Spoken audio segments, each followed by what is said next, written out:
So we know that Lucy always likes us to say, well, what can we learn from this and how can other people take action as well? So what we want to do is we want to convey with you what lessons did we learn that might be useful in your context as well.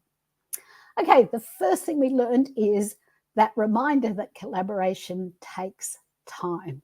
And I know that my colleague at the department felt quite a lot of pressure sometimes from the top up to say, what's happening? Where is this thing? When are you going to produce it?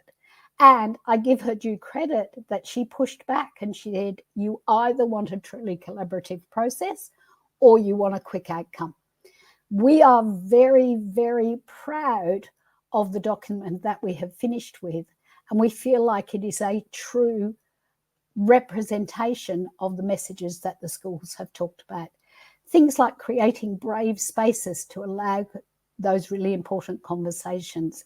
Things like co-design teaching and learning, ways to connect with your community over issues of sustainability, both local and global.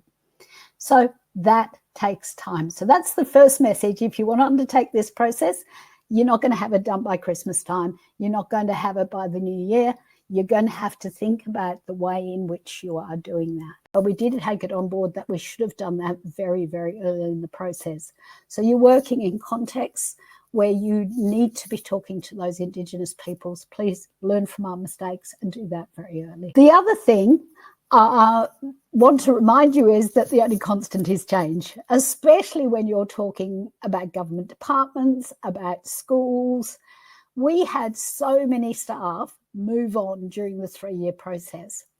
What was actually quite interesting is many of them moved on with promotions, partly as a result of them being involved in this process and learning from it.